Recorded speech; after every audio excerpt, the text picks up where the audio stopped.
Hello everybody, my name is Wes and welcome to the 27th edition of the BS Podcast. This week I've brought in a new guest. Please introduce yourself. Hi guys, my name is Tank, PantsuTank. You can find me on Twitch, as I'm mainly a streamer of variety content. And you can also find me sometimes having some edits around on YouTube under the same name. How has your journey as a Twitch streamer been? Oh gosh, it's been an up and down ride. It's really insane.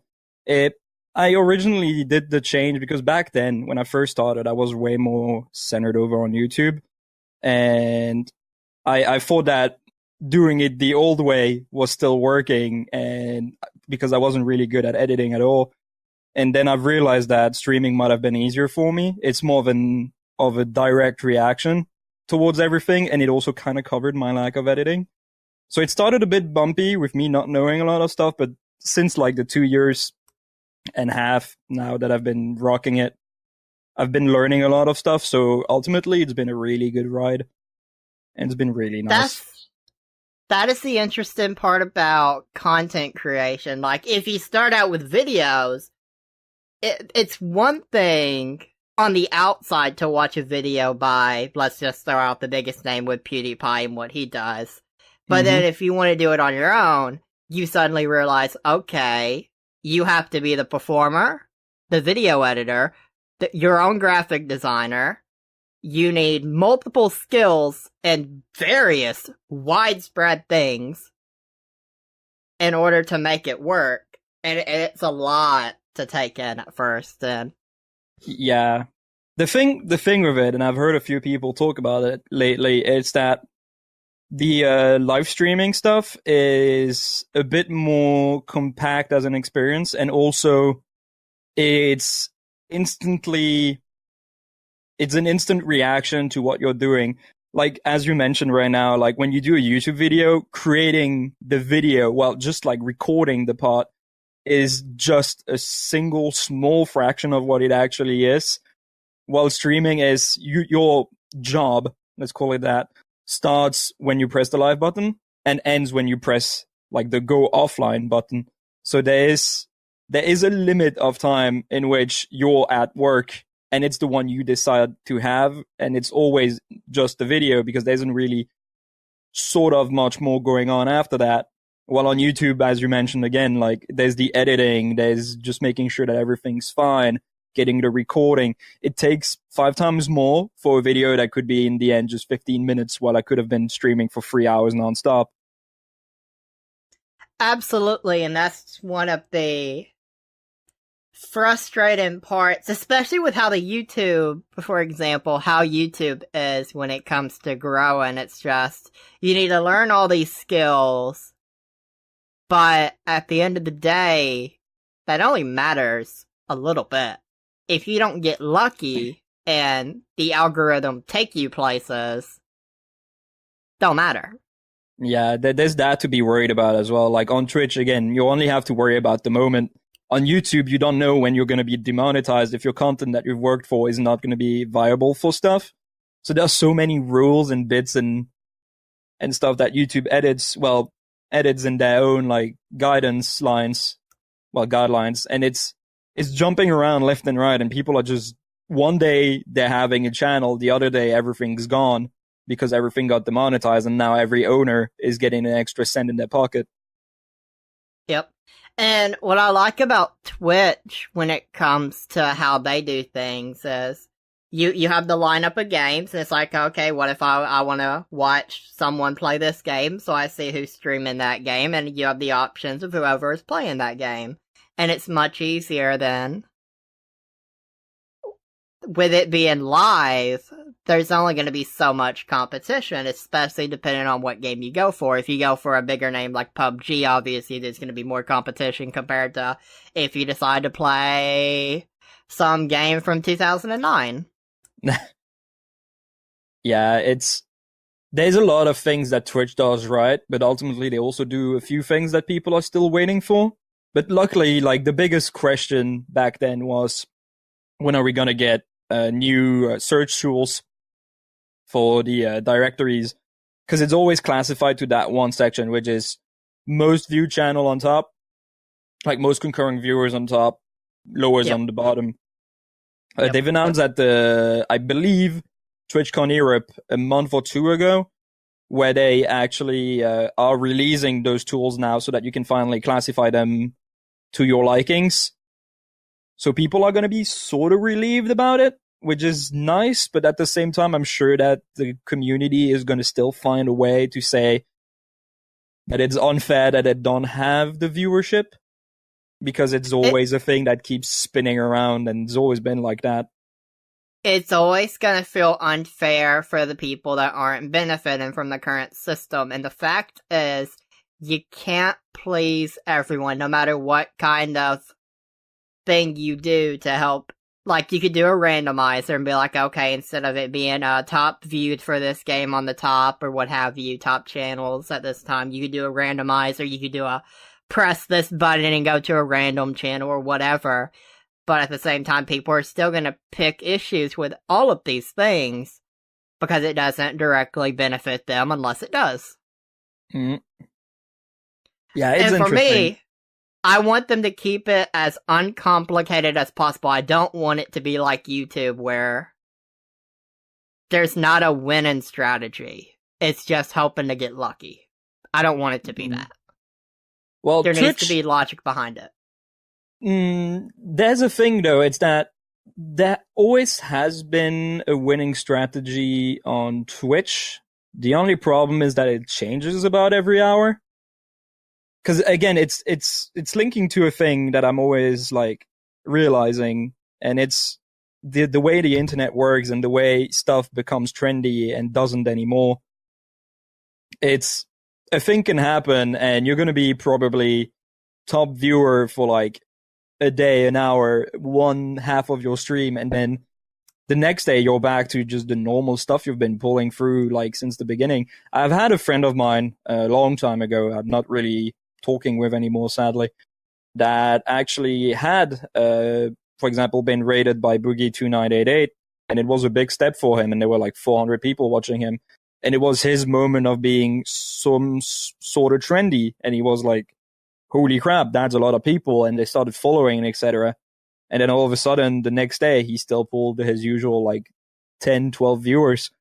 And it can be a bit demoralizing, to be completely honest, because you feel like if people really liked it and that they stayed for so long, they would have maybe kept coming back.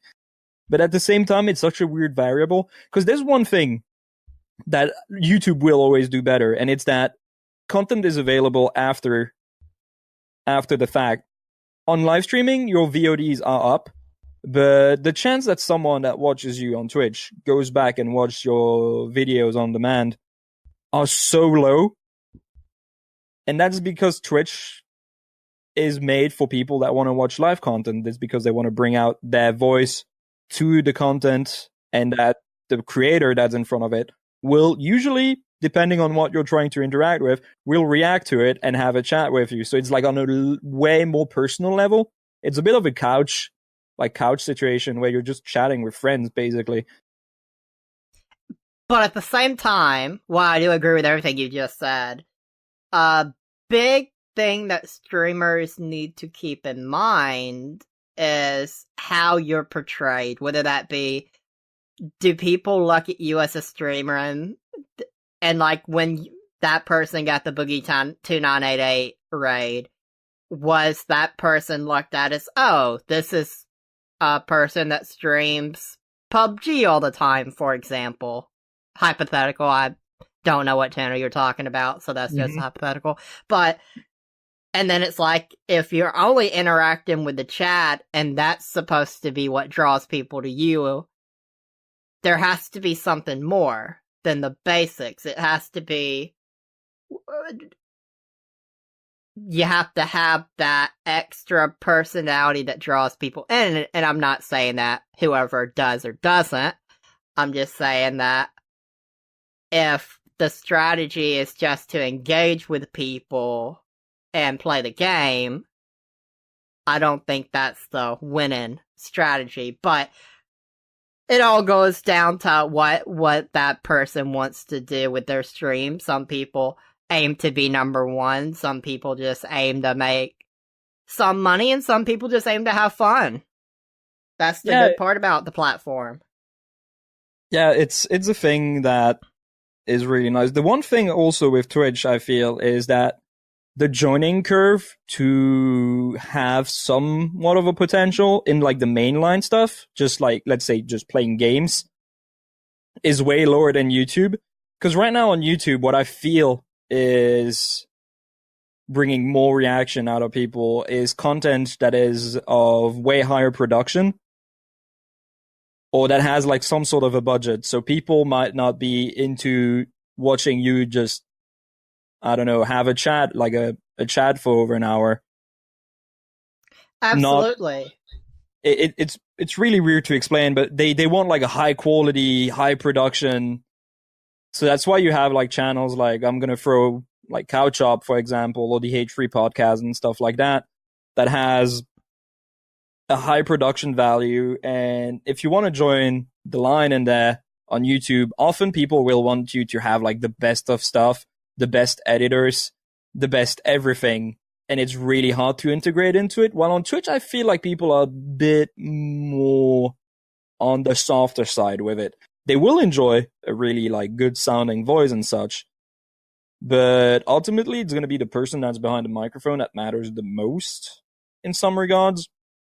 But again, like there are a lot of refinements to do, in my opinion, so that you can kind of join the Twitch curve, if you want to call it that. But even then, like nowadays, you didn't mention that just sitting in front of a computer and like doing, like playing a game, for example, on Twitch is maybe base level, but a lot of other streamers that are like aiming mid-tier and top are kind of doing that. But there's also an interesting point about it, and it's that all of those people have already some weight to their name before they even arrived into the game. Yep.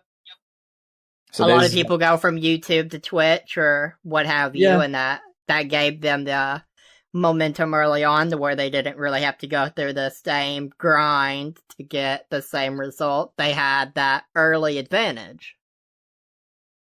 Yeah, but there's also, in other ways, if you look at top name right now, Ninja, he didn't come into the game just randomly either, to his very beginnings. Like, Ninja was actually a Halo esports like professional. So he did like Halo 3, Reach, Halo 4. He did all of those that I don't really know much of because I didn't really got to play most of them. But he got into the game with a lot of credit towards that, and then he got into YouTube or Twitch. I have no idea what he went to first. I just knew that he was an esports player. And that's possibly what made him a bit more, like, he sat a bit more in the front line because of it. That he suddenly rose and catapulted like straight into the skies with Fortnite and his Battle Royale plays. I don't know how that happened, and I'm not saying he doesn't deserve it. He definitely does. But it seems that it's the way to go as well. You need to have your name made somewhere else, anywhere on the internet, and it's going to be hard on any way possible anyway. It's like, again, the Game Grumps. There would never been an Aaron Hansen if there wasn't an Egoraptor to begin with animations and Sequelitis and the Metal Gear Awesome and etc. Like, I'm not sure that he would be the same person if it wasn't for the Newgrounds era as well, because that was a lot of things as well that brought a lot of content creators that are still there nowadays for it.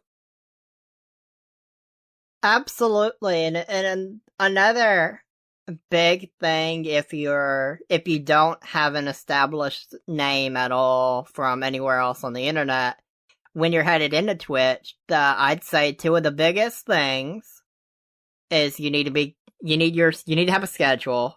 You need to stick to that schedule, and you want to put as much time in as you possibly can. Like, if you can do 2-hour streams a day or what have you, do that.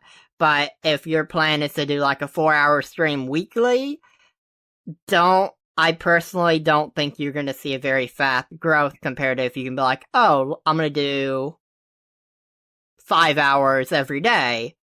I think that person, while they're putting in more time, it opens the door for more people to find you. Yeah, that's also a thing. It's, again, YouTube and Twitch. Twitch is living the moment. YouTube, you can post your video and let's say your podcast and all of that. And then you can leave the screen and it will potentially gain organic growth. Like, you don't have to be there to see it happen. It's a let go and see what occurs kind of moment. Well, on Twitch, again, there are obviously ways to grow organically on Twitch, and that's via clips, but that's like an entire science in itself almost. So they kind of unite in that regard, but YouTube grows while you're not on it in some way. But on Twitch as well, there's also a thing that's really worrying me a lot, and it's the way that people treat the grind. Well, it's exactly the same term on YouTube as well. And it's that people will spend hours upon hours upon hours to actually stream stuff, and they will end up doing 8-hour streams per day because they somehow manage to have the time, because they would not be linked to any responsibilities besides them just being allowed to stream, really. And Wes raises his hand. that is an option. There's nothing bad about it, of course, but it's, a lot of people may treat it in a bad way, and it's that they will do those 8 hours and they will do even more after that. Like, they will treat it to a regard up to the point where it's basically just bad for you. It's just not good. You will have like health issues that are going to happen. There will be mental health issues as well, of course. And some people put that, like, it feels like joining the grind nowadays on Twitch is to actually make a sacrifice with everything you've done so far. Just drop away everything you want to do outside of it. Fuck the job. Fuck everything else. Just push it away. Have it gone out of my way. I will stream and it will make me famous. And then people do that for 2 to 3 months, and then they realize it didn't work, and then they look back to it. And those last 3 months have been just a barren wasteland filled up with nothing, and they have nothing to catch up onto. It's literally lost time to them, because a lot of people that join Twitch go on a win or lose basis. You either win all the way or you lose, and that's that. And at the Not same how time, it works, though. it's weird, because the thing is that I'd say that 8 hours of content with a microphone that dies out, that has your voice distorted, an internet connection, well, a bitrate that's super high or way too low so people can't watch you, or can watch you but can't see anything on the screen. There's so many other factors that could make your 8-hour stream better if it was 4 hours, but actually properly condensed with like proper settings, well, setting adjustments on OBS. Like, a lot of people forget that getting on Twitch is not just opening OBS, putting your face, putting the game, pressing start. There are a few settings you have to fiddle with. Plus, like, actually the extra bots and all of that. It just baffles me sometimes that people think that it is just the time you put into it that's going to make it good. Like, in the stream. Yeah.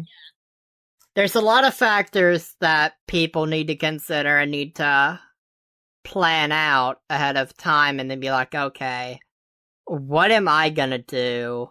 What way am I gonna go about my streams that are interesting to an outsider?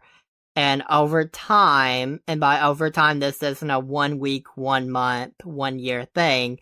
This is over the course of years. How am I gonna bring in viewers and keep them sticking around and seeing you go from 0 followers to 5 to 10, etc.? How are you going to make that happen?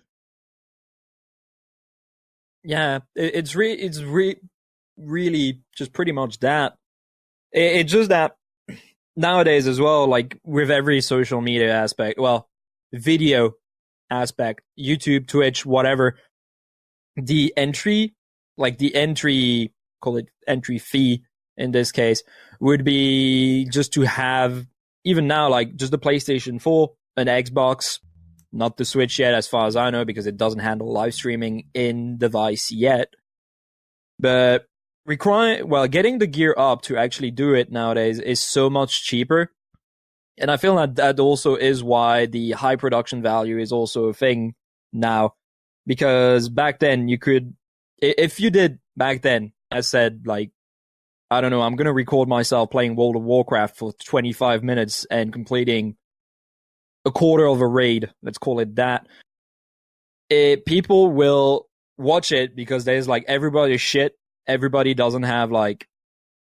has the starter gear because it's already super expensive and no one has access to it.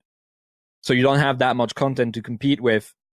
But right now, like when I was streaming, let's say, Rage 2, I was streaming Rage 2 and I was competing with probably more than 2,000 YouTube channels Twitch channels that were doing it as well.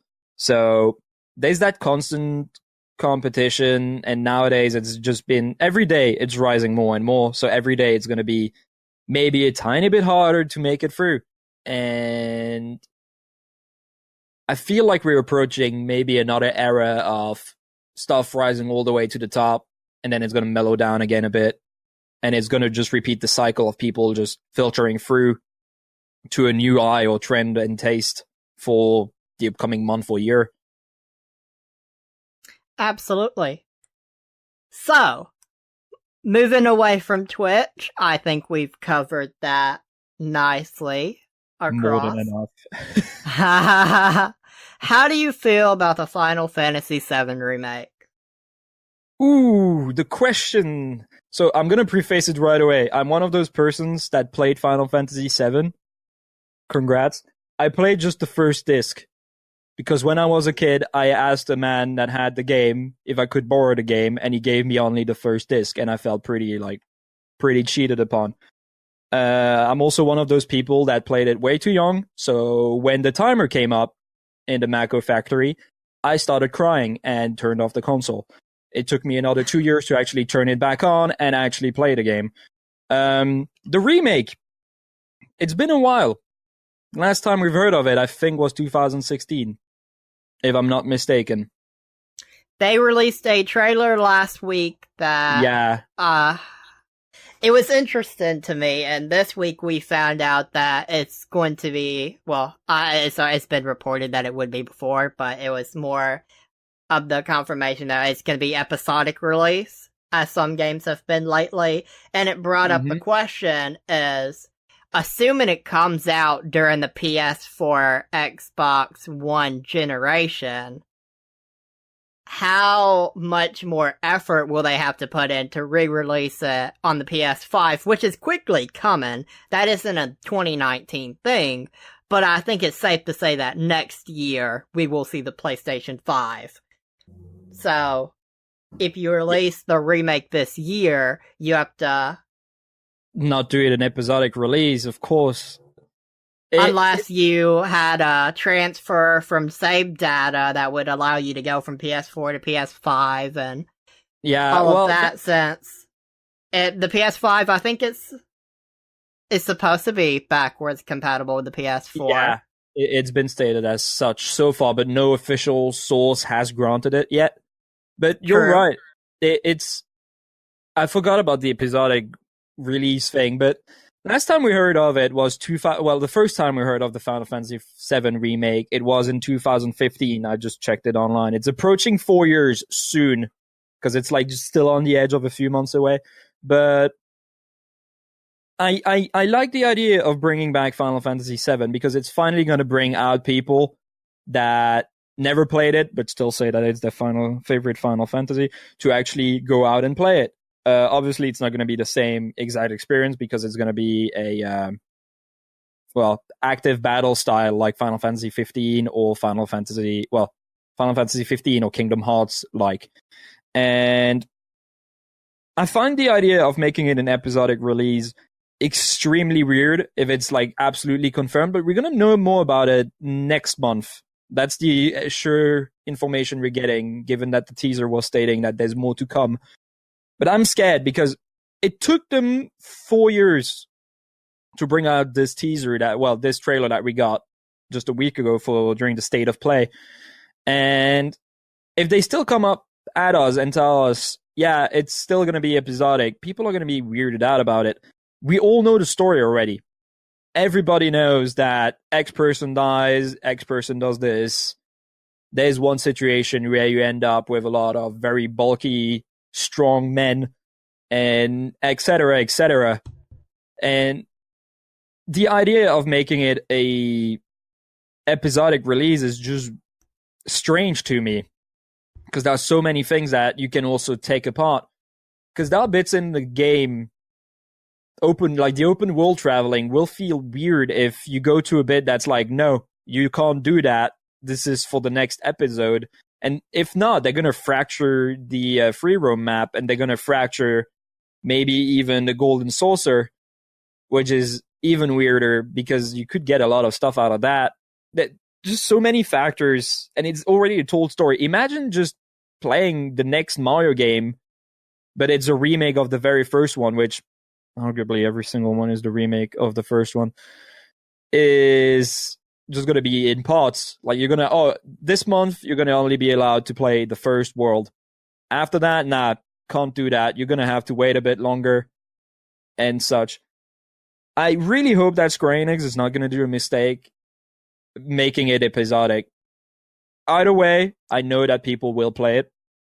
It is undeniable that this game is going to get the sales it needs, unless they do a massive whoopsie, and I myself don't know what they could do as a large-scale mistake to actually ruin the game for people.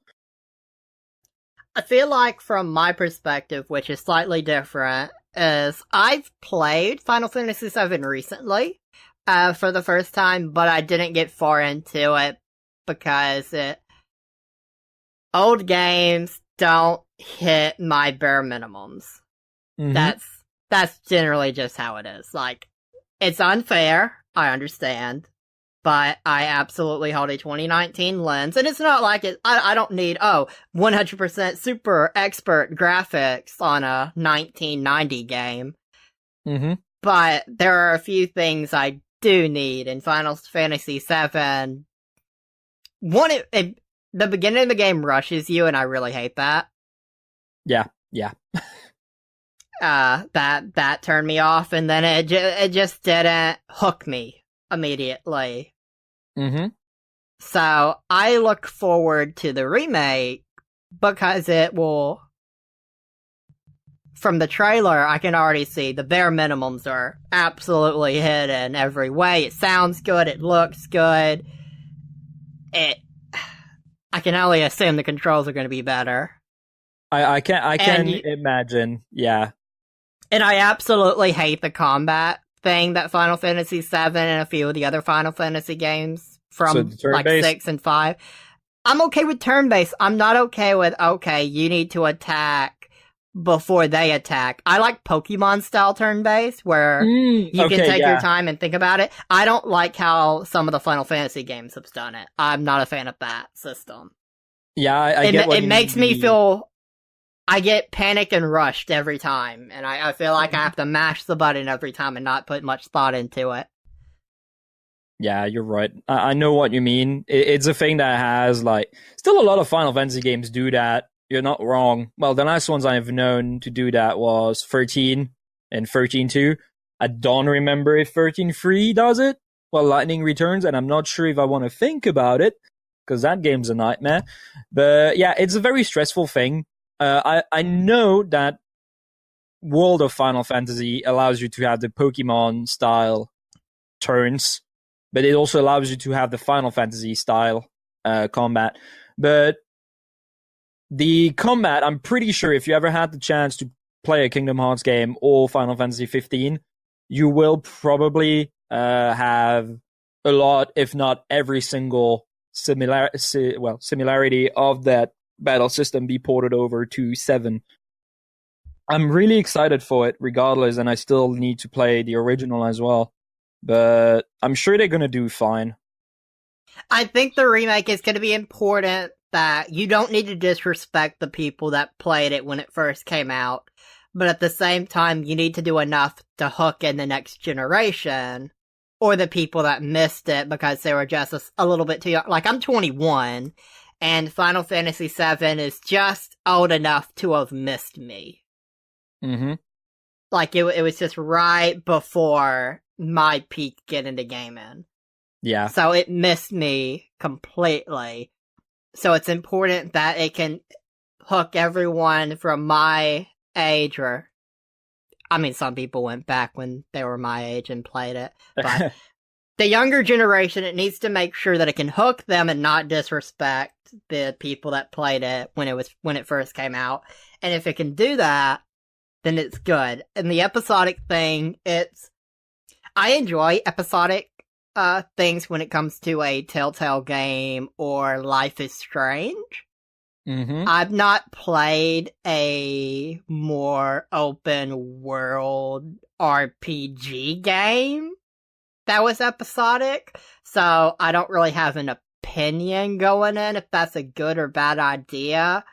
And some of the points you made, it definitely can be worrisome that an episodic version of this may not be the best course if they go down that course.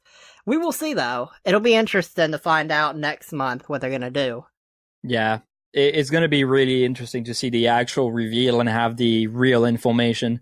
But I'm sure that right now the next generation of Final Fantasy players are heavily going to be decided on what the next Final Fantasy is going to be. And when I say the next one, I don't mean the next expansion for Final Fantasy XIV, because that keeps being its own amazing thing, to be entirely honest. But the thing is, right now, as of late, the last Final Fantasy titles that have come out have been action-based. I'm going to count Kingdom Hearts 3 as sort of a Final Fantasy title, even though they ripped off the ties with it almost absolutely with the last title. It's really trying to find a word. It's intriguing. The next move, so assumingly Final Fantasy 16, is it going to be turn-based? Is it going to be active combat? Or is it going to be full-on an action RPG like we've had with 15 and 13 free-ish? It's really that thing, because there are a lot of turn-based combat things, but I feel like the average player that isn't having all the time to play games, having like just a select few hours every week or day, is going to probably maybe enjoy more of an action-based stuff. But at the same time, I'm not sure. It's really a mishmash. The next move is, what is the next Final Fantasy going to be? What is it going to be played like? And how will people react to it? And if so, if it stays an active combat thing, I believe that Final Fantasy is going to keep doing that until it reaches the actual Final Fantasy. And I think what else is important to note is, if you have a game series that's going to make multiple sequels over time, as Final Fantasy has done, I think it's important that you need to switch things up sometimes. Whether it just be turn-based versus whatever change. You need to do big changes like that sometimes, just so it doesn't feel like you're playing the same game, just a different story. Oh yeah, that's actually a thing that you bringing that up reminds me. Final Fantasy, even in the turn-based stuff, has always been really, well, from those I've played, have always been really revitalized. Let's say Final Fantasy XII, the Zodiac Age, that just now has been released, has an amazing combat system. It has the Gambit system that is really interesting. It really switches things up. It makes it pretty much a semi-turn-based thing, but it's also one of those weird games where if you program, because it's literally what it is, the Gambit system is program your characters to do the job. You can just leave the controller there and watch them fight and see what happens, and you're just here eating popcorn looking at what they're doing. Then there's Final Fantasy X with that skill tree system that was also very interesting. It's like every character, well, every Final Fantasy seems to have so far a very interesting new twist on a few select things that allowed you to do experiments with your character classes really, really well, and it allowed you to have like tons of fun without fail. World of Final Fantasy, exact same thing. It was a turn-based. Suddenly, the turn-based game became a Pokemon-style game where you were capturing monsters. And given the legacy Final Fantasy is leaving behind and the bestiary that it has in it, it was a great idea to do, and it's a pretty fine game. Although it's a bit too jokey on the side, which is really weird to say.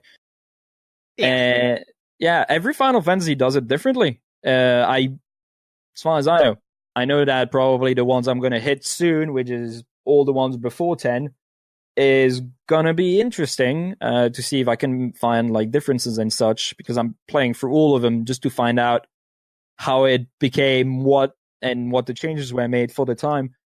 So that's actually something interesting. I recently I made a list of games I wanted to play across consoles from the 80s to going forward, and I've played Final Fantasy 1 through 7, or at least I quit all 7 of the games. I didn't finish any of them. Yeah. And I did a disclaimer last week. I'll do a disclaimer this week. When I say I quit these games or that I didn't really like these games, I'm not saying they're a bad game. I'm just saying they weren't the right fit for me. I know people are sensitive about that, but I'm not saying they're bad games for everyone, just not for me. And one of the biggest things, 1 through 7, for me was, you need to explain it. I understand you had the manuals, which probably explained it at the time, but as I said, 2019 lends to old games. And the games themselves don't really explain, why do I want this class over this class? Why do I care? Why would I want to use magic versus just swing my sword? Why do I care? And for me, maybe as I continue going further down the Final Fantasy games, one of them will actually explain and give me a reason to care, but so far, no dice. Yeah, fair do. It's a long journey. Like myself, as you're doing, as you did for Final Fantasy 1 through 7, I was, last summer, I did what I call the Summer of Final Fantasy, which is really, you could call it a working title. I've been playing through, I replayed again 15, and then I did 13, 13-2, 12, obviously not 11 because it's online, and then I did 10, and people will hate me for this, and I know, or they're going to be heavily disappointed, and I know that Brax probably is. Love but you, I Brax. don't like, we love him. He's a good lad. But the people don't like me for not liking Final Fantasy X, or they're kind of like pushed away in a very small scale because I don't like it. I really don't like 10. It plays great. It's fun. It's lovely. It's just that it has a story that never got me into it, and it still didn't. And I'm really curious to see if there's maybe another Final Fantasy out there that will do the same to me, and I'm going to see that pretty much soon.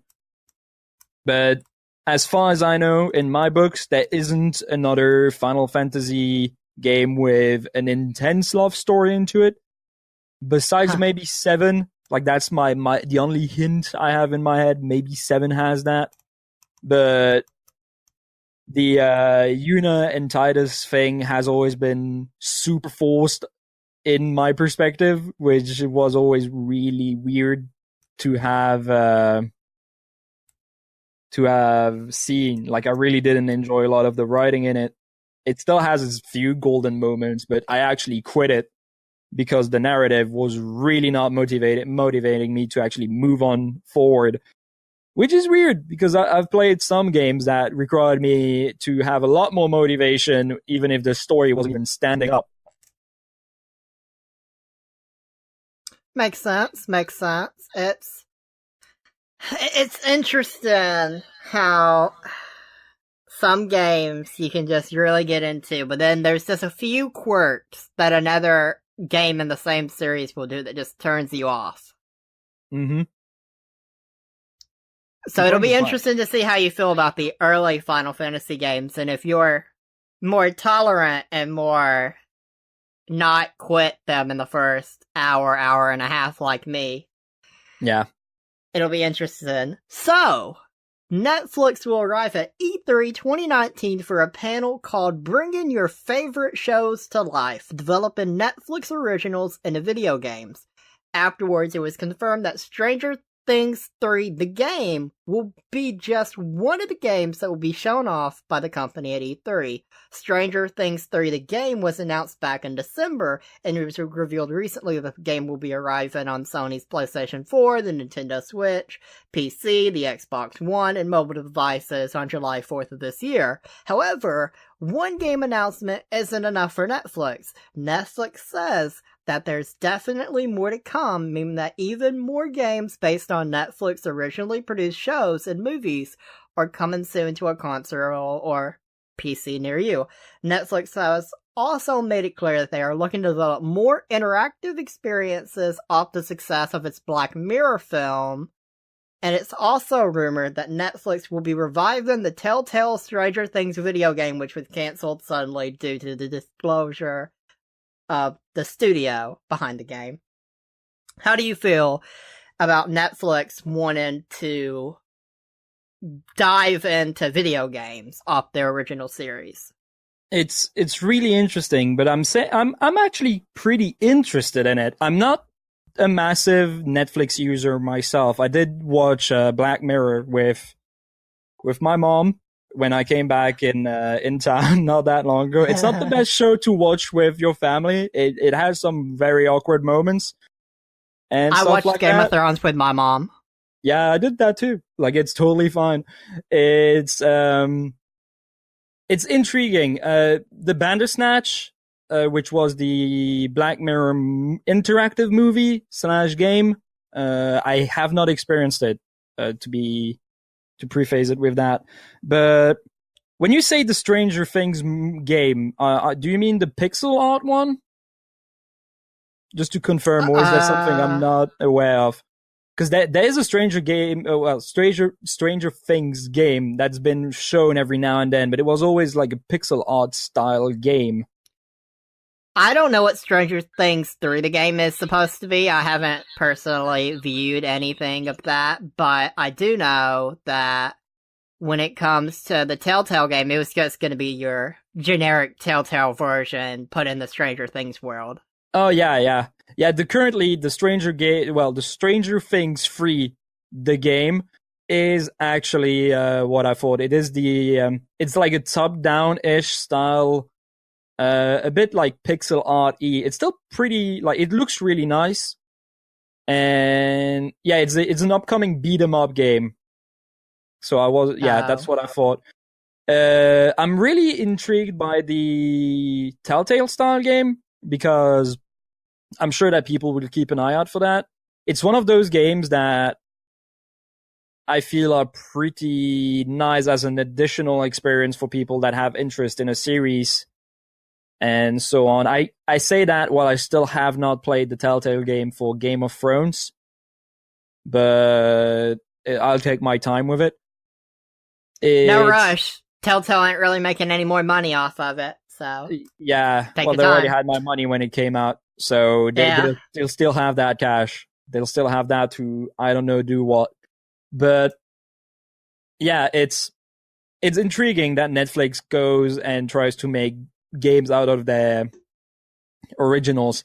I don't know if that affects Evangelion, however you pronounce it, or Cowboy Bebop, because those are not like pure originals, but they've been making movies about that, or a series. I don't remember.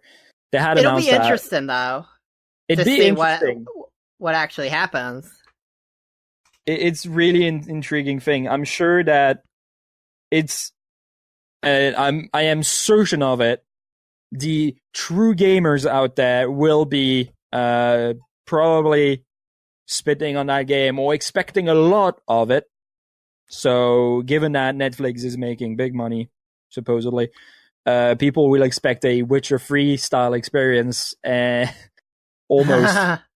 So, it's a really fine, like very fine thread to walk upon right now, because they're a big company, and I'm sure that the elite gamers out there will love to see it and tear it apart for anything it stands on, given that they don't want yet another big competitor or whatever you want to call them, like King, for example, because when Candy Crush became big and large, nothing good happened and everybody was angry about it. And people that play Candy Crush were far from being called gamers, apparently, because they played it on their phones. So I'm sure Netflix will do something good. I'm sure it's going to be as good as any other game you can find out there. No idea if I'm saying that in a way that it's going to be as good as any AAA title. But even then, AAA isn't really much of a word anymore, because that doesn't mean quality either. Very true. People are going to look at it through a very critical eye because of what Netflix is. They don't want someone to just get into the competition when they had nothing to do with it to begin with. So again, they've built up a name providing a specific service, and now they want to have a bigger name trying to provide games for everybody. So it's going to be interesting to see that develop. I'm right now, I've grown to feel more intrigued by the reaction it's going to create rather than the product it's going to make. Yeah, I can see that. And for me, I see people saying, oh, you shouldn't pre-order games anymore. For me, I've never believed in pre-ordering games. This is going to also be controversial, I'm sure, but no game is worth $60 to me. No game. I don't believe $60 for any movie, TV show, game. That's too much. I've never been behind that model. I'd rather buy it on sale later. Plus, if you buy it on sale later, you can see the reaction to the game over time, and if it was good at first, and that was people's first reaction, but then it got bad later on, and then you get to actually understand if this is a good or bad game, and if you're more or less likely to enjoy it or not, if you just wait a few months to see how other people feel about the game. That's always been my strategy. Yeah. Well, your strategy works, and it's totally fair. Like, there's nothing to debate against it. If you want to buy the game at the price you feel suits best, you go and do that. You still do need people that are stupid like me to still buy the game, so that you have you know what to react on to once the time comes, and you'll feel like dishing out that money. I am one of those stupid people, and I'm saying stupid people because I know that it's a 50-50 split of people accepting the idea of pre-ordering and people that don't.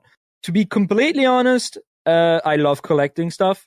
So in my defense, I buy pre-orders and collector's editions mainly for the collectivity of it, and also just to set aside a specific amount of money so that I know how much I've spent in video games during that month, and that's that. And in the end, I end up with bonuses. So it's just me putting money ahead because I want to have the money saved for it, and then I'm just getting bonuses off of it.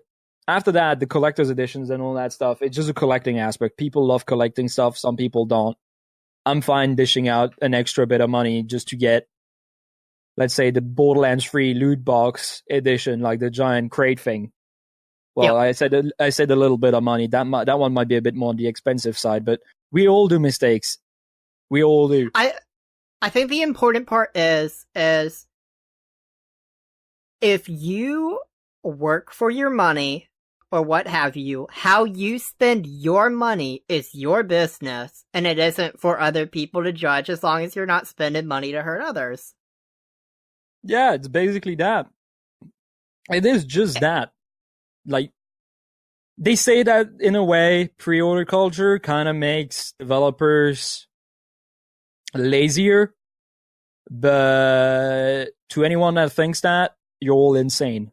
It's really, I am not going to work slower on my animations because I know that 1,000 or 10,000 people have been pre-ordering a theoretical game I made.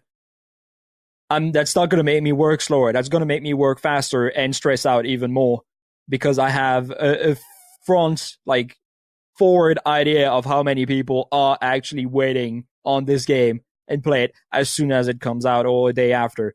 It's nerve-wracking. People think that a lot of like the game industry is like that, well, mainly on the pre-order culture. I don't want to go further than that because I'm sure that we all have our different opinions on it. And pre-order culture is fine. It has a lot of aspects. It's just that some people, in some regards, don't like the way it's taken.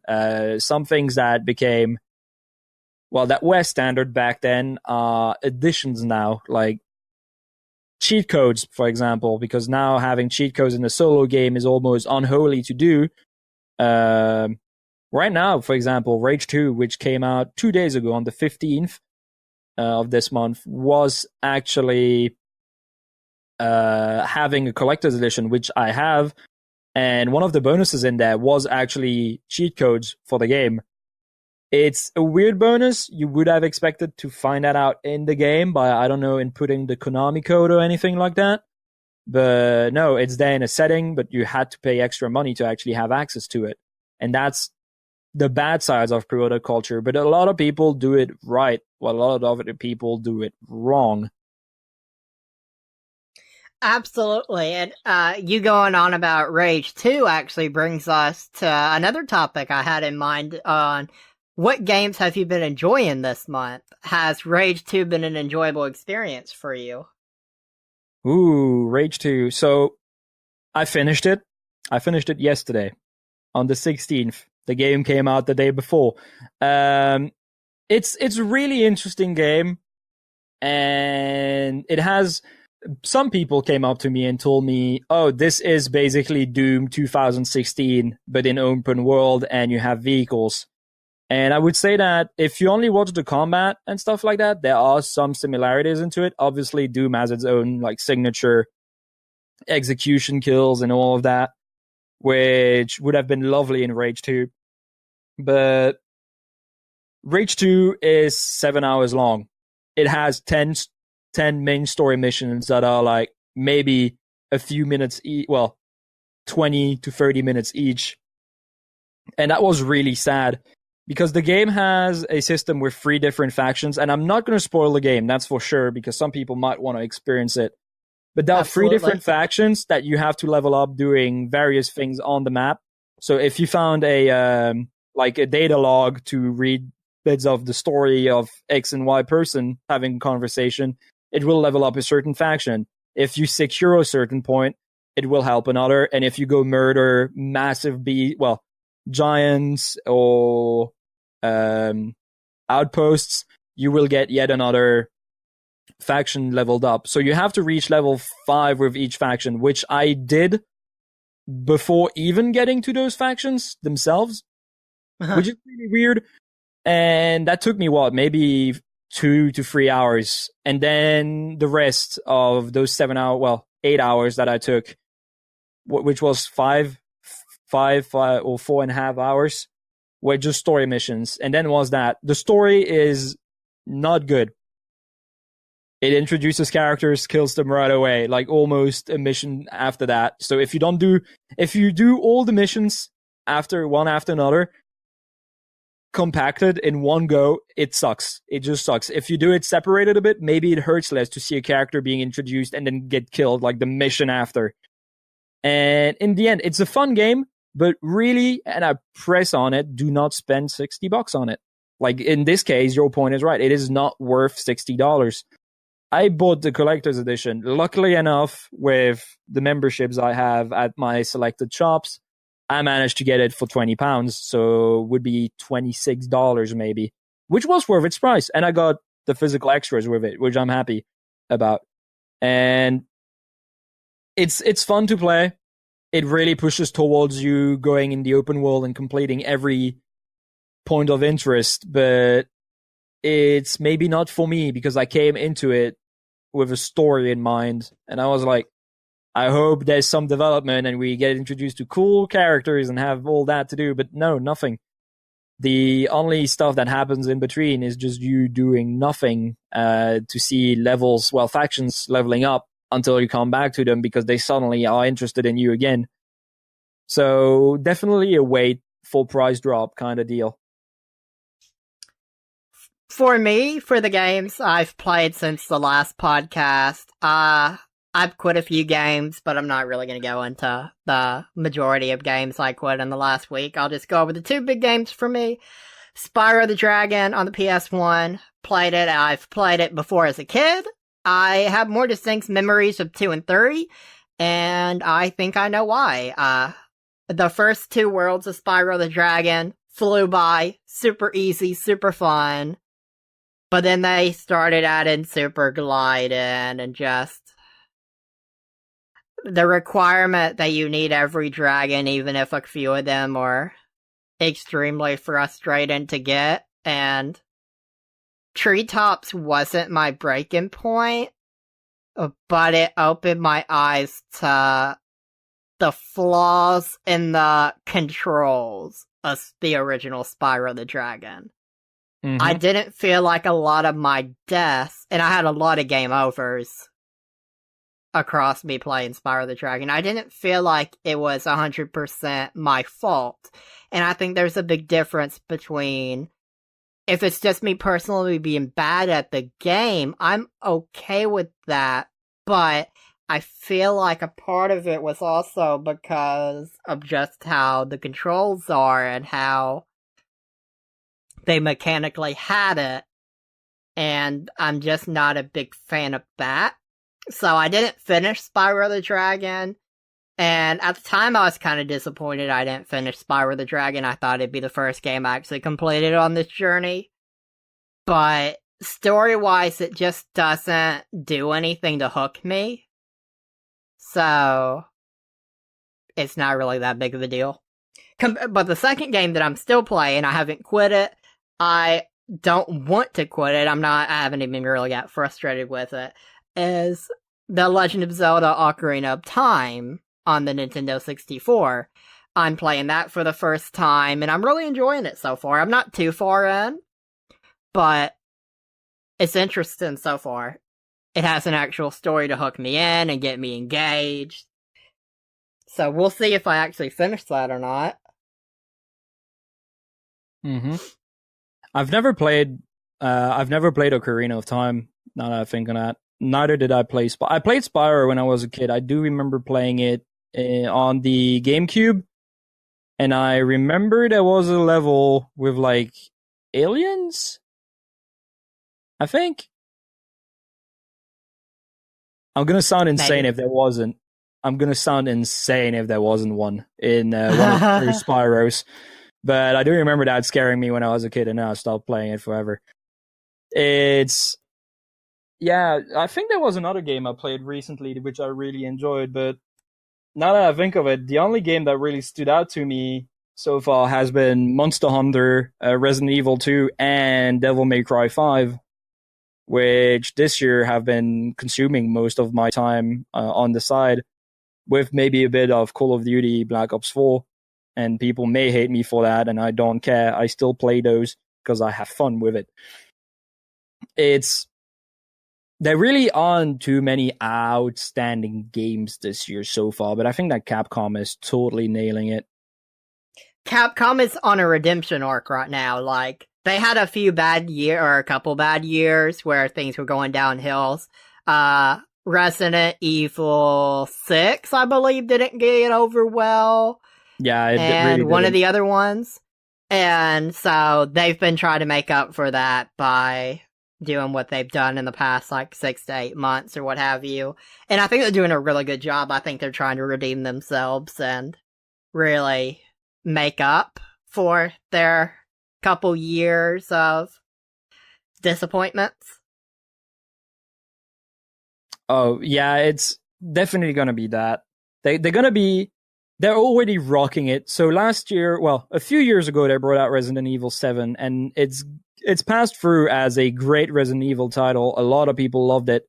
I haven't really heard anything bad about it. I played it. I loved it. Had a lot of good moments. Then they decided to bring Monster Hunter to a whole new level and introduce it properly to the West and everything above. So everything that isn't Asia, basically. And Yep. that was amazing, and they're still going super strong with it. And there's an expansion coming out for the game, which is a first in Monster Hunter, like in general. But that's a given because back then it was always on 3DS and PlayStation Portable, which never has been much for full-on expansions. And that's really great. Then they brought back Resident Evil with a perfect remake, which tossed the entire stuff around, the entire game around, and made it something brand new that was still so true to what it was before. And then there was Devil May Cry 5, which people have been waiting for 10 years, more or less, because the Devil May Cry in the middle of that doesn't exist to anyone, nor does Devil May Cry 2. So I don't expect a remake of that one to happen anytime soon. And it's all of those things that Capcom is doing right now is working super well. Anything they're releasing right now is going really, really nicely. And that I'm really glad for them because they really are rising to the top with the devs I really enjoy. Because back then it was a lot of Square Enix, but with the time, most of Square Enix products that are not Final Fantasy related are interesting, but have often ended up failing me. A big one that came out a few months, and I'm not sorry I'm sorry for anyone that knows about Left Alive, and I'm glad for people that don't know about it because your day is going to be infinitely better. But it's a game that came out, no one knew about it because it didn't promote itself, and that was already a big red light. Then the last Tomb Raider was really nice visually, but that's because they pushed in the NVIDIA like ray tracing tech onto it, and I still have to buy it on PC to actually see that because I do have the gear for it now. But it's a situation where Square Enix does Final Fantasy usually well.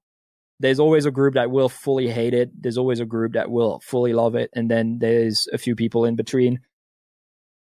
And that's why it's too selective. But right now, Capcom is nailing it on every front because they have so many different genres they're taking care of, but they all feel so good and are so good that they're just right on top.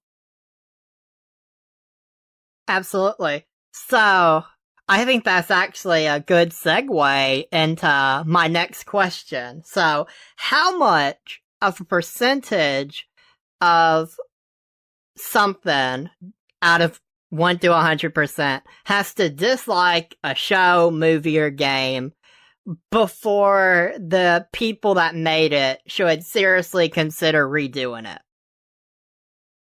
Ooh, I see what that could lead to, a Sonic conversation almost. Nope, not Sonic. Not even. Ooh. It's interesting. I feel like if they have to change something and that they do it, is that they don't believe in their product. If you're making, let's say, Final Fantasy 16 and they're like, this is now a full-on action combat, and everybody's like, we hate it, we want it turn-based, they kind of are a bit too far in the train to be like, okay, let's totally break it and make it a turn-based combat instead. It's going to be just flipping up the entire thing. And I don't know. It's a really weird thing. It depends on how responsive the devs are and how much they're asking for. It's well, really... and in this scenario, I'll give you the full context so you can dig into it more specifically. Game of Thrones has averaged over 17 million viewers across all the legal platforms. 17 million an episode. And what I found interesting is that you have this vocal minority, and it's, as I said, vocal minority, that have started a petition on change.org to redo the last season without the current writers. But what I find hilarious is, while it has, as of recording this on Friday morning, 750,000 supporters, normally that would be an impressive number, but with Game of Thrones averaging 17 million an episode, this is only a little above 4%, assuming that there's no duplicate accounts. Mm-hmm. Now, assuming by the time this releases, and the finale takes place on Sunday, that it goes up to 8 or even 10%. I don't personally think 10% of an audience gets to dictate whether or not something is canon or not, and definitely not 10% is not enough to have something redone. What are your thoughts? I would say that redoing it in any aspects right now is a bit too late, but there's only really one person you can blame for it, and it's the two writers. Sadly, it's really just that. I disagree. I've been watching the season so far, and I'm one of those people that I don't really care because it fills up my Monday morning because you guys are seeing it at an appropriate time. If I want to watch it on Sunday, I have to wait up to 2 in the morning, so Monday 2 in the morning, and that's a no-go for me. I'm usually trying to sleep at that time. I feel like the majority, well, a lot of people really dislike the season. It's been super vocal because the internet travels your information, well, your rants about Game of Thrones at the speed of light. Next week, well, the upcoming episode is the final one. I feel like if they finish this season and then all of a sudden make this season become a fake reality, an alternative universe to what it could have happened, and then redo the season, it's still going to have people angry, and it's going to be weird to see characters come back and see if they don't do the same thing again, or if they do, because if they redo the writing, they can't.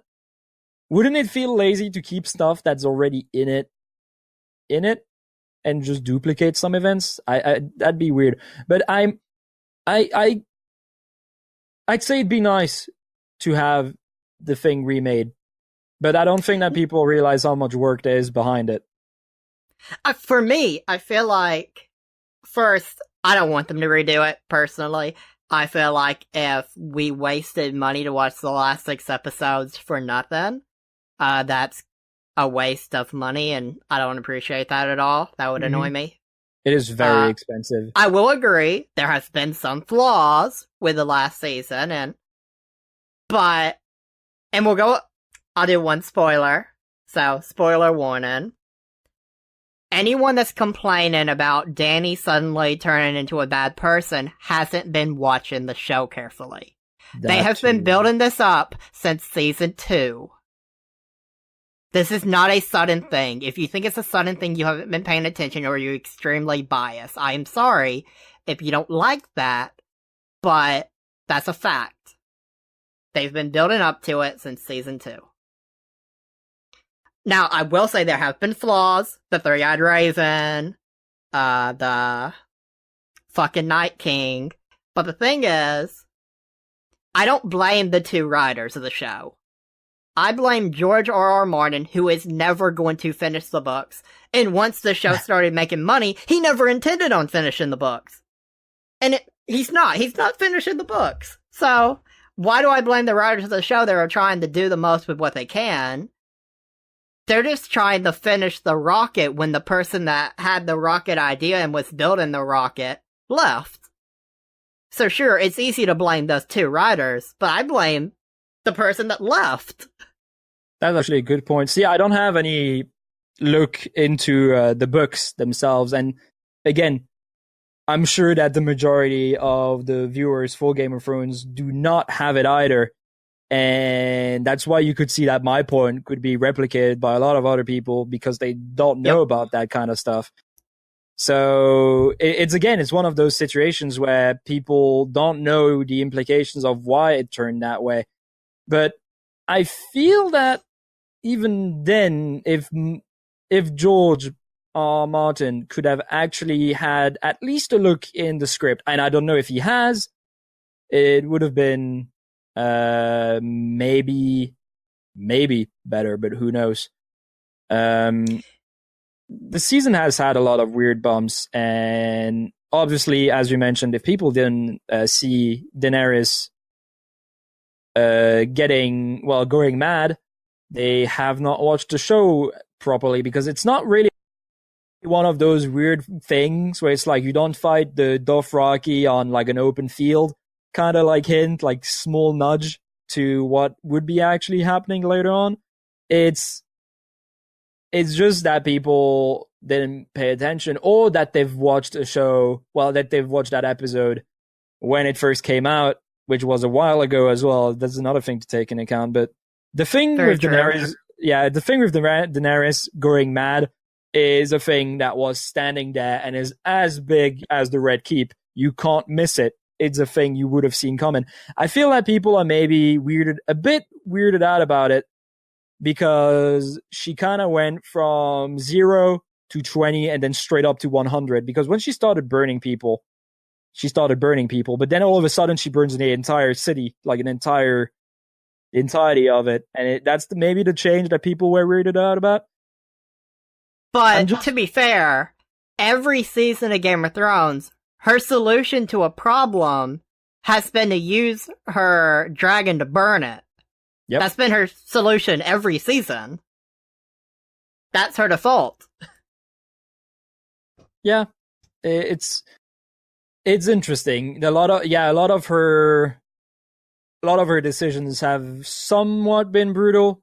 Once she, like in the very early seasons, and I don't know if you can call it a spoiler at this point, her saving the slaves and then hanging their masters on crosses is maybe not the prettiest of ways, but it's like, oh, we're punishing the bad people. But she's kind of the one deciding who's bad and who isn't. And then she started just blazing the entire keep. Yep. So, do we have anything else to say about Game of Thrones before we move on? No one's ready for the ending. That's all I'm saying. No one is.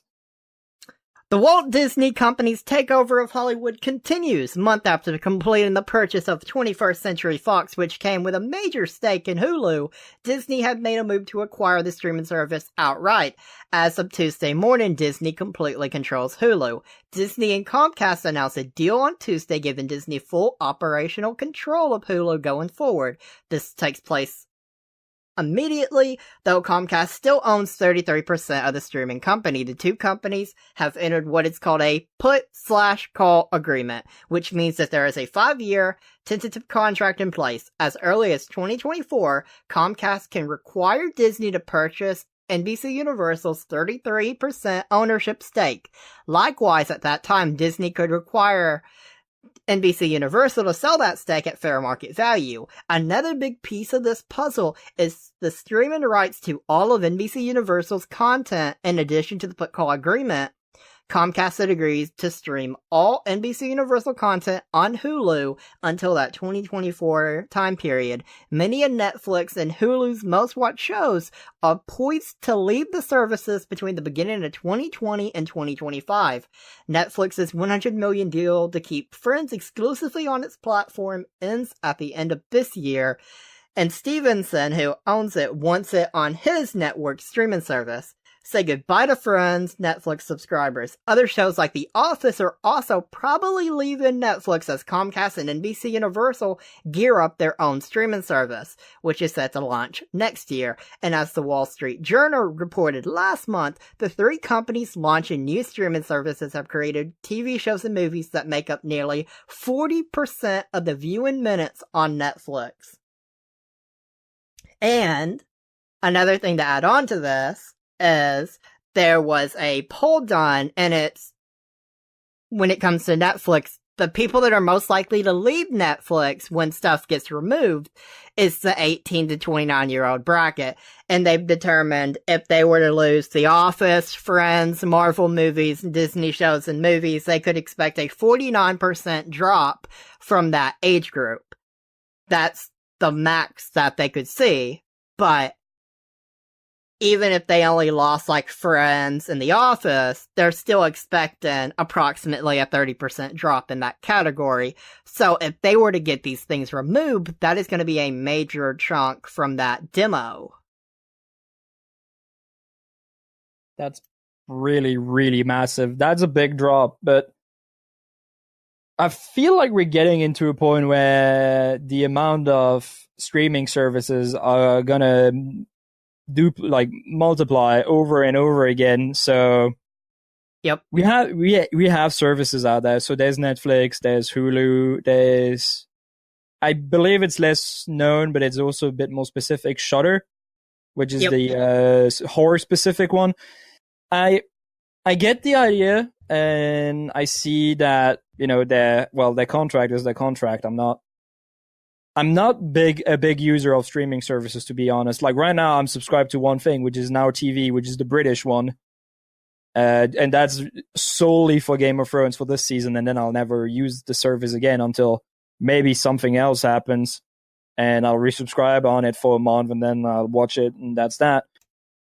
I'm seeing it as the same thing as for people that play games. I don't want to have a million services to deal with to watch a thing or play a thing. The idea of a drop that massive is intriguing, but I feel like it's always been like that on Netflix. They remove stuff, people are not interested and go somewhere else. But then Netflix comes back with Cowboy Bebop or Evangelion? I still can't pronounce it. And then they'll come back. Like that demo that you've told about was probably going to come back to watch those shows, those two movies or shows. I don't remember what format they will be taking. They will be watching that, and then they'll probably leave again. It's very much the people that stay subscribed to Netflix monthly are monthly users. Like there's a bit of them that are monthly users. Others are people that are just fine throwing, I don't know how much a Netflix subscription is right now, per month at the window just in case. It's not a big dent in your wallet depending on your financial situations to actually keep it running and doing nothing about it. So that big drop, I say, is, well, that drop is probably going to be slightly bigger than usual because I am to believe that a lot of people have watched The Office, and I am to believe that a lot of people have watched Friends. Call me insane, I have not watched any of those two because I've never been integrated into any of those two during all the times, past times of long ago. I feel like I should be watching them, that's for sure, but removing them out of Netflix will leave a slightly larger dent, but I am to believe that it's not the first time that dent has happened. It's always an up and down cycle, because the Witcher series, for example, that will happen on Netflix in the upcoming decade, I assume, is probably going to bring people back, and when it's over, it's going to bring people away. Absolutely, and I think you'll have the big drop, but as you said, I think people will come back for this or come back for that, and it'll be a temporary, short-term loss, but I don't think Netflix is going to be super hurting at the end of the day. Because they're more focusing on their Netflix original content anyway nowadays. Mm-hmm. And in fact, I think it'd help them if they were forced to lose The Office and Friends and all that, because it'd help put the focus on Netflix being their own Netflix exclusive stuff, and I think that could only help them. Yeah, definitely. Like, that is a really good point. It's Netflix nowadays has so many things of their own that they could be, and that might be a big call on that. They might be able to sustain themselves if they were only having Netflix originals. Like right now, they keep building up that like folder even more and more, to the point where if they remove something, there's still going to be 10 things originally made just for Netflix that is going to be there, and it's going to become its very own service with its very own catalog, and that's why it would succeed better maybe than Hulu. I don't know if Hulu has any form of original content to that point. Hulu does. Amazon Prime is starting to, but that's why Netflix, they're innovating. Like, they have their Netflix originals, and as we talked about earlier, they want to also try and get into the video game market as well. They're trying to expand and become more than just a streaming platform for an archive of shows, which they originally were.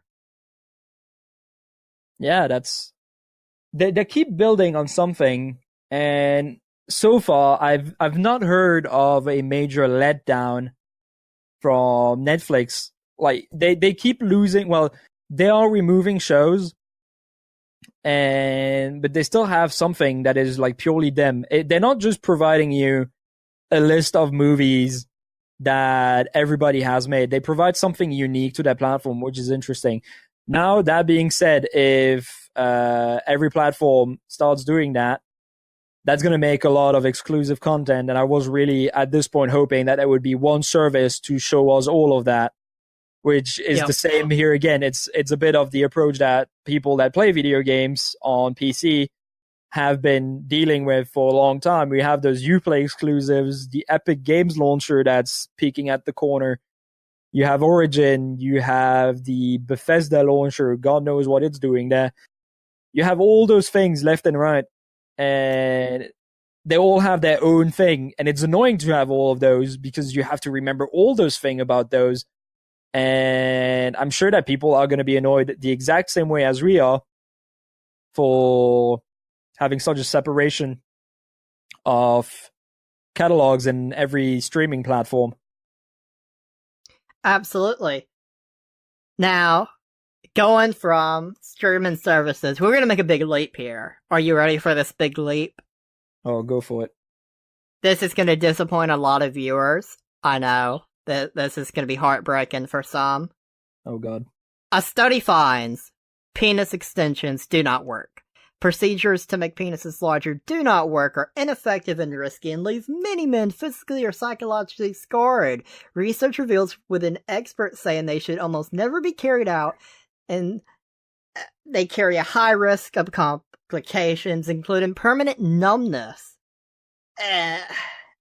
There's a lot of issues, and not the pros you're looking for. So, if anyone, even jokingly, has considered going down that path, probably don't want to.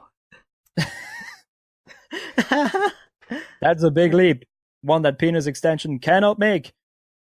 Nope, it cannot make the leap. All it does is make things worse. Holy crap. That was a leap. That is a leap. That's how I know you're paying attention. We made the leap. Yeah, I've realized. Like, that's a thing you can't miss. So, from penis extensions to Bill Nye the Science Guy. Bill Nye deviated from his kid-friendly science guy persona last Sunday night to help John Oliver talk about the severity of climate change. He said, and I quote, "By the end of this century, if temperatures keep rising, the average temperatures on Earth could go up another 4 to 8 degrees. What I'm saying is, the planet's on fucking fire." The science guy then took a blowtorch to a globe, setting it ablaze. He then went on to explain there are several options to put out the proverbial fire on Earth.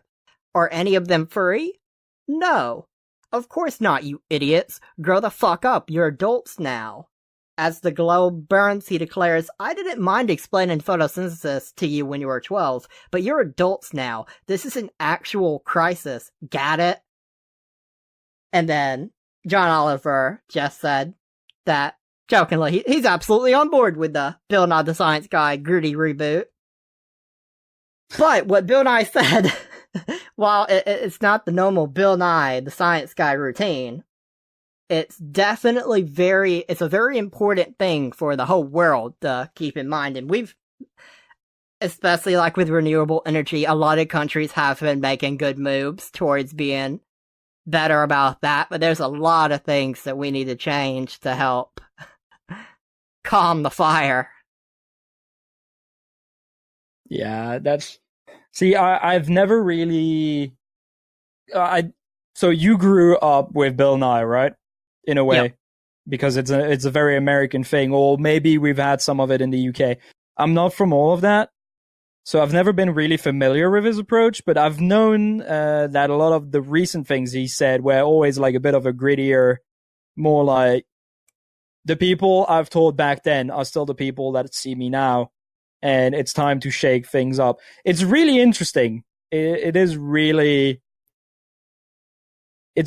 intriguing change, but it's it is totally understandable that he has to present itself like that. And at the same time, well, climate change is no joke. Like, it's just something like immeasurably important. It is a thing that we really need to take care of.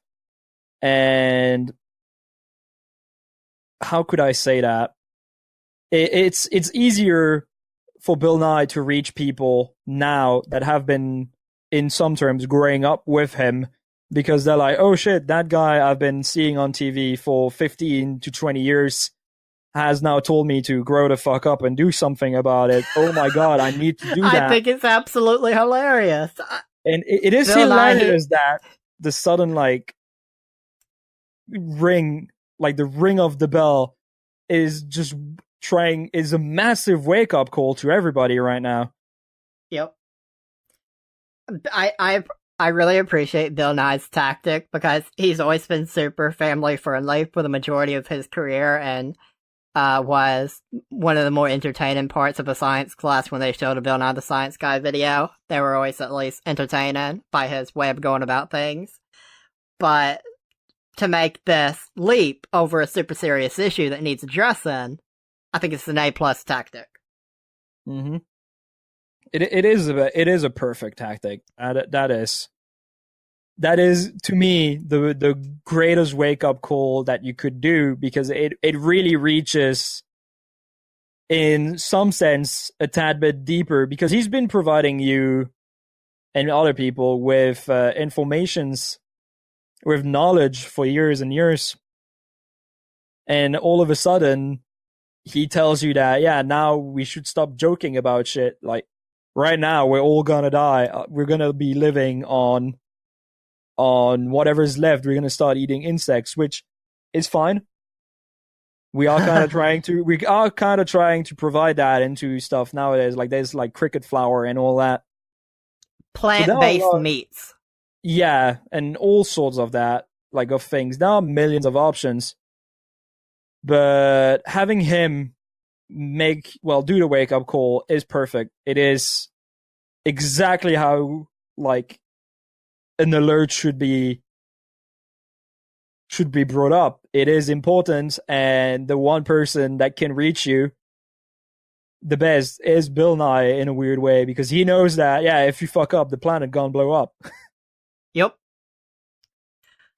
So are you ready for tonight's final topic? Yes.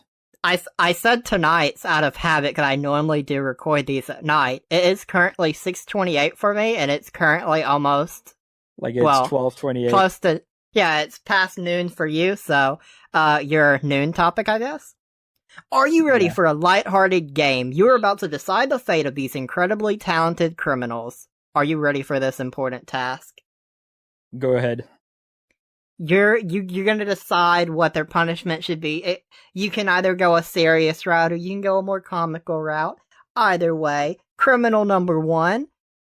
Police responded at about 3:11 a.m. to a report of a stolen food cart. Police spotted a truck fitting the description traveling on a street. Police pulled the truck over, and one occupant, identified as a 21-year-old Michigan man, was in the vehicle. Police discovered the food truck on its side, and the man appeared intoxicated at the time of the incident. He failed sobriety tests and had a blood alcohol content level of 0.18, and video from the police cameras showed him as the only occupant, so he was alone. The food cart is estimated to be worth $7,000. The police report stated that during questioning, he reportedly called himself a dumbass repeatedly. What do you think he should be charged with, if anything? I'm not super deep into, like, police charges and all that, but so he was intoxicated heavily, so it's a danger on the road, and he probably, and I am certain of it, he was way too freaking wasted to have wanted to do it on a clear conscience. So I would be nice-ish to him, but at the same time, I would still give him a a charge for it, but I don't know. Would you It's like like to hear what he was actually charged with and see if it would help you determine anything? yeah, if you may. The man was arrested on charges of motor vehicle theft for the food cart, damaged property over $1,000 because the food cart was on its side, and operating while intoxicated. Yeah, that is entirely what it was.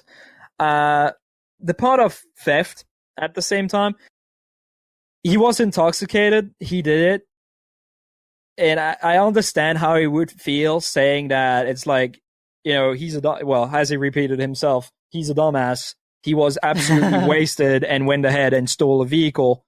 We can't backtrack as far as knowing the exact motive because he was wasted. You don't really go back on a wasted guy's mind because you don't know when the sudden change happened. So I really hope that he stays off the alcohol from now on, though, or at least manages to limit himself, because I'm sure that if it happens again, the charges would be probably higher in some way or form. I don't know if that would work, but I say that it would. Very fair, very fair. The second criminal is a 70-year-old Florida man. You've heard the legend of Florida Man, haven't you? No. Well, you're gonna hear your first chapter of Florida Man today. Oh gosh. A 70-year-old Florida man was spotted by an off-duty deputy on an interstate with his arms outstretched as he's traveled down the highway.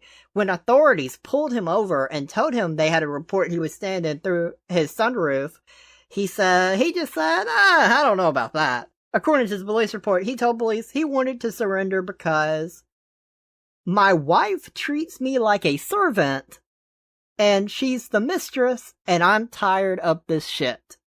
Lock me up. I'd rather go back to jail than go back home. A witness told police he was driving recklessly and at speeds in excess of 100 miles per hour, then slowed to about 40 miles per hour. I'm gonna assume y'all don't have miles per hour where you are. Is that a safe assumption? Yeah, it's safe to assume that. Super fast, way above what you should be going then. Yeah, I can imagine. After his arrest, he admitted to sitting on the sunroof. He told officers the car's cruise control was on and it drives itself.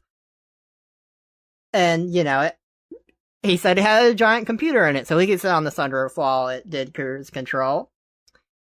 Mm-hmm. And he said, I thought it would be a nice way to praise God for a minute. And I thought it'd be nice at the time, and that's what I did. What do you think he should be charged with, if anything? I have one question as well that is not too important. When you say his arms outstretched, like stretched outwards or stretched sideways? I imagine it's outstretched left to right. Or probably both. I mean, if you're praising God on top of the sunroof, I imagine you're on top of the vehicle while it's moving, and you have your hands up, you're moving them around, probably. Okay, because that's what I imagine. In my head right now, I just imagine a guy T-posing on his car, which is just the best visual I could have ever have. Like he got on T-pose, which is the absolute form of like showing version. Like you are the king now if you T-pose. Yes, he is amazing. Oh my god, Florida man. In a way, the car was actually like automatically driving. It is not recommended, although, to stay on top of the car when that happens. So it's putting himself in harm, which, I mean, well, he was driving too fast. There were a lot of reasons. His motive was to get caught by the police. And get arrested. Obviously, you can't just bring yourself into the cops if you have no charge on yourself, and pulling one out of yourself is a bad idea. So, it's one of those things where I'm sure the policemen were just baffled about it. It's like, so he's being in a relationship where he's tired of this shit, and therefore he went T-posed on top of his car and had the car drive away like into the sunset. He got the normal charges, but that guy, I would give him prison. Like I would give him what he wants, just because of how like it's a feat of everything. He cheated the entire world doing that. And I am impressed beyond belief by it. But at the same time, if I was to be a dick about it, I would put him in prison with his wife. Just to make sure that, like, you know, it's like, we give you in what the same you want. cell. Yeah, but you don't really get what you want all the time, and even less when it's the police, alright? Because it's the same thing with, I believe, homeless people. Because I've known of homeless people that would try to get into, like, the police, into police trouble, big trouble, just to manage to get in prison and actually have a place to sleep at. I am unsure of where it's being practiced a lot, but I'm almost willing to imagine that it might be cheated on a lot in Sweden and other places like that, where the prisons are usually unusually chill in terms of coziness. Yep. He was charged with reckless driving, and his car was towed. Is that all? Yeah. Did he just get? Oh my god. Yep. So he didn't really get what he wanted in real life, but you would at least gave him what he wanted and then gave him what he wanted and not what he wanted. Yeah, but right now, like, he didn't get what he wanted, and he made it even worse because now he can't even drive away. Yeah. Now he has to walk away if he has to go back home. Yeah. Oh, that's great. Our final criminal. On April 23rd, a female prankster channel, which I'm not gonna name, I on the podcast, I avoid naming names in general for most things, whether it be gaming companies, criminals, or just assholes. And this is an asshole. So, wink to you, asshole. Posted a video titled, CEO Firing People Prank. She begins the video explaining that she dressed up pretending to be a high-ranking Walmart manager. So, I'm gonna be going up to Walmart employees and basically observing them, and then I'm gonna be like, you're fired, let me see your badge.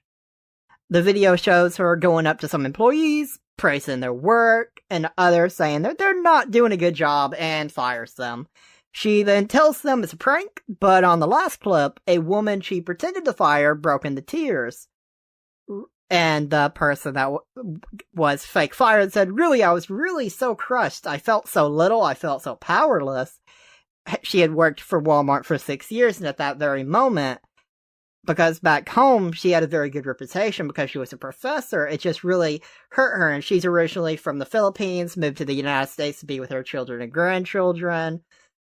And when she was questioned on why she's working a different section of the store than she should have been, she said, because she questioned the prankster, the YouTuber said, I'm in charge now and I don't appreciate the way you're working, so I'm going to need to see your badge and vest.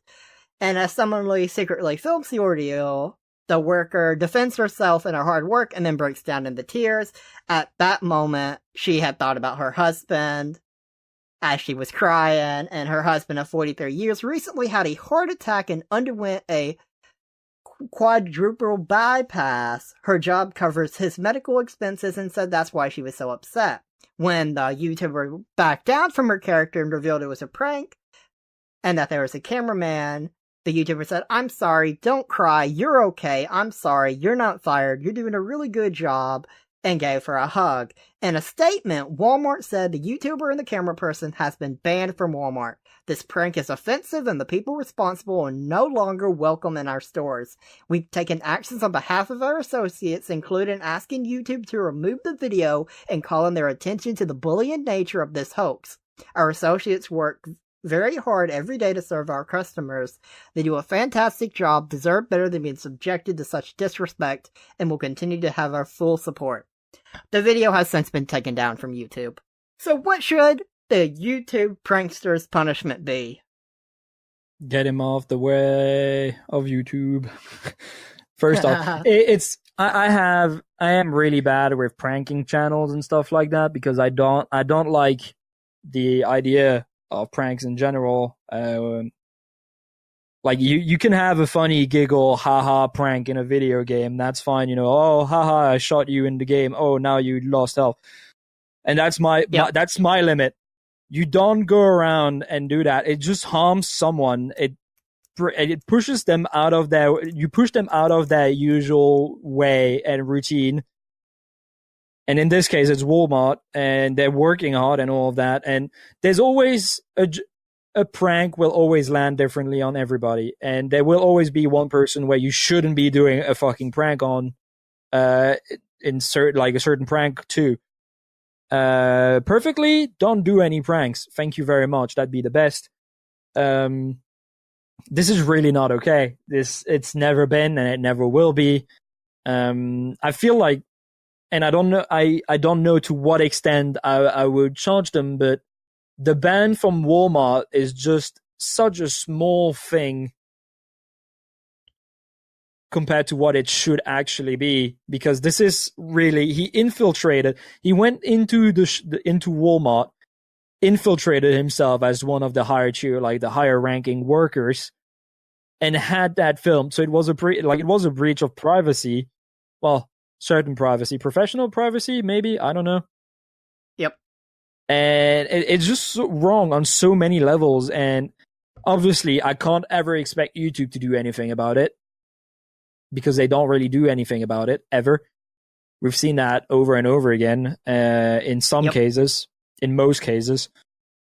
I would honestly, I would have him at least at the the police station, to like the police department. I can't have an idea of what would be given to him, but the Walmart ban is not enough. You wanna know what I'd do? What would you do? Okay, so step one's the Walmart ban. Then YouTube, they removed the video, but that's not good enough either. You're gonna remove that whole channel. You're gonna see what social media that person had linked, and you're gonna get all those accounts banned from those platforms as well. You're gonna cut that YouTuber off completely from any revenue they can make online, and then she's getting a year in prison. Yeah, that would be my punishment. I'd say it's a fair one. To my regard, it would be. Yep, and that year, hopefully you learn what is not okay to do to people, and hopefully, after the year, you come out a better person. Hopefully. That's so please tell everyone where they can find you. So you can find me mainly on Twitch and Twitter. If ever on YouTube, it would be announced on both of those two platforms. On Twitch, it would be twitch.tv/PantsuTank. So PantsuTank. And on Twitter, under the exact same name. Very nice, very nice. And for everyone listening, if you would like to help keep the podcast running, you can go to patreon.com/Wesocracy and tip as low as $1. Every little bit is appreciated and helps me keep the podcast on Spotify, Apple Podcasts, and all of those wonderful places you can find the podcast on. And one of the benefits if you tipped up to $5 is I will write you a song and sing it on a future episode. And for everyone listening, make sure to share the podcast. It helps me, it helps the podcast grow as well, and it's something anyone can do. Just share it with someone that you think may like it, and it just, every viewer helps. I hope everyone has enjoyed this episode. I have enjoyed this episode. It was an interesting ride. I feel like we had a lot of interesting conversations. Yeah, thank you for having me, Wes. No problem. Peace out, everyone.